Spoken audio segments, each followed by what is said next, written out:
सावंतवाडी शहरात दोन वेगवेगळ्या ठिकाणी झालेल्या कारवाई स्थानिक गुन्हे अन्वेषण शाखेच्या आणि सावंतवाडी पोलीस ठाण्याच्या पथकांनी अवैध दारू विक्रीचा पर्दाफाश केला आहे। या दोन स्वतंत्र कारवायांमध्ये एकूण 9,000 रुपये किमतीच्या 90 दारूच्या बाटल्या जप्त करण्यात आल्या असून दोन संशयित आरोपींविरोधात दारूबंदी कायद्यान्वये गुन्हा दाखल करण्यात आला आहे।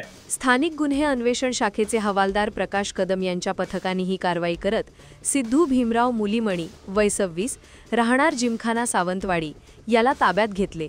सिद्धू मुलीमणी याच्याकडे 4,000 रुपये किमतीच्या 40 दारूच्या बाटल्या अवैधपणे आढळून आल्या। या प्रकरणी त्याच्याविरुद्ध सावंतवाडी पोलीस ठाण्यात गुन्हा दाखल करण्यात आला आहे। सावंतवाडी पोलीस उपनिरीक्षक माधुरी मुळीक, हवालदार दुधवडकर आणि हवालदार अनिल धुरी यांच्या पथकाने सालेवाडा परिसरात दारू विक्री अड्ड्यावर धाड टाकत महेश कृष्णा वेंगुर्लेकर वय 42 राहणार सालेवाडा सावंतवाडी याला अटक केली।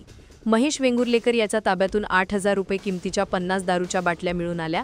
त्याच्याविरुद्धही दारूबंदी कायद्याच्या संबंधित कलमांखाली गुन्हा दाखल करण्यात आला आहे।